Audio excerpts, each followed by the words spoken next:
ఒక యోగా టీచర్‌గా మాట్లాడుకుంటే 'గేమ్ చేంజర్‌లో' ఒక సీన్ నాకు చాలా చాలా బా నచ్చిందండి. అదేంటంటే అప్పన్న గారి క్యారెక్టర్‌లో ఉన్నప్పుడు రామ్ చరణ్ గారు తన మాటను మళ్ళీ వెనక్కి తీసుకురావడానికి కొన్ని క్రియలు చేస్తారు. ఒక ఒక చెరువు ఒడ్డుకెళ్ళి కొన్ని క్రియలు చేస్తారు.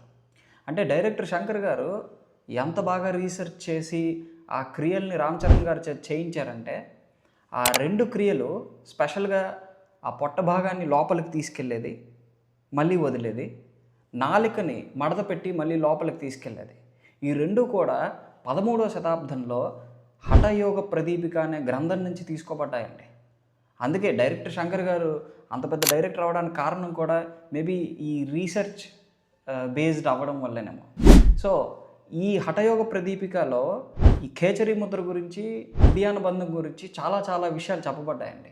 స్పెషల్‌గా శరీరంలో ఉండే రుగ్మతలు, రకరకాల వ్యాధులు ఇవన్నీ కూడా నయమయ్యే అవకాశం ఉంటుంది.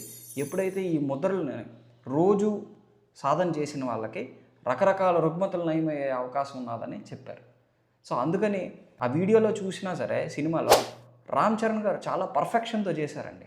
ఒక యోగా టీచర్‌గా నేను చెప్పదలుచుకుంది ఏంటంటే, ఆ పొట్ట భాగాన్ని శ్వాస వదులుతూ లోపలికి తీసుకెళ్ళేది ఉడియాన బంధం అట్‌మోస్ట్ పర్ఫెక్షన్‌తో చేశారు. అదేవిధంగా ఖేచరి ఆ నాలికను లోపలికి తీసుకెళ్లే విధానం కూడా చాలా చాలా పర్ఫెక్ట్‌గా చేశారు. 13వ శతాబ్దం గ్రంథం చూసుకుంటే ఈ ఖేచరీ ముద్ర గురించి ఏం చెప్పబడ్డాదంటే, కపాల కుహరే జిహ్వా ప్రవిష్ట విపరీతగా భ్రువోరంతర్గతార్దృష్టిర్ముద్రా భవతి ఖేచరి అన్న విషయం చెప్పబడ్డది. ఎప్పుడైతే నాలికను మనం లోపలికి తీసుకెళ్ళి భ్రూమధ్యంలో దృష్టి నిలుపుతామో దాన్ని ఖేచరీ ముద్ర అని చెప్పబడ్డది. అదేవిధంగా ఈ పొట్టని లోపలికి తీసుకెళ్లే విధానాన్ని ఉడియాన బంధం అంటారు.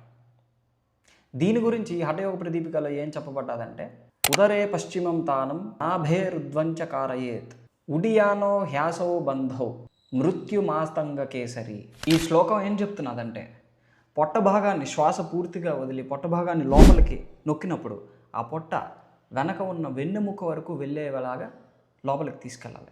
దీన్ని ఉడియాన బంధం అంటారు.